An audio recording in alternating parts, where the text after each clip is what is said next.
Lại đây mà ngóng vào trong. Bên trong là tấm phòng nhiều màu, lắm cảnh nhiều màu và cũng lắm cảnh mừng vui. Và vui từ ngã ba ngã tư vui về, vui cho gia đình họ nhà trai chúng ta cũng đem về với gia đình họ nhà gái trong buổi trưa này. Và chúng tôi lại tiếp tục kính mời quý vị, quý ông quý bà, cô dì chú bác, các anh các chị và các bạn trẻ nam thanh nữ tú là những chủ nhân có được cảnh điểm danh giá của hai bên gia đình của chúng tôi. Và hiện bây giờ thì quý vị đang được có mặt đông đủ ở bên ngoài khuôn viên của gia đình. Chúng tôi là mời quý vị chúng ta cùng khẩn trương trở lại khuôn viên của gia đình, ổn định chỗ ngồi và để chúng ta cùng chúc mừng sự hạnh phúc trăm năm của bà xe trong ngày lễ thành hôn lúc này. Trân trọng kính mời và lại tiếp tục kính mời. Và sau khi mà chúng tôi đang chờ đợi quý vị, chúng ta cùng về với khuôn viên của gia đình chúng tôi ngày hôm nay. Và dàn âm thanh ban nhạc Hoàng Hải Vân xin được tiếp tục trao với quý vị, và đây chính là những bản hòa tấu tiết tấu nồng nàn tình thân của mình. Xin mời quý vị chúng ta cùng chào đón và cùng thưởng thức.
Nhạc này họ bản quyền đấy.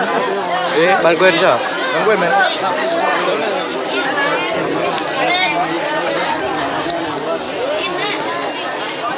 Cái rê bằng quả đúng không? Rê ta nhìn rê begin. Play tay phải dễ.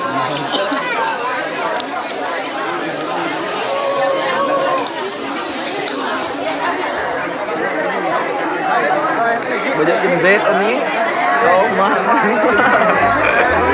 jemput tuh dah Simon na tabang nggak bawa jemput ấy.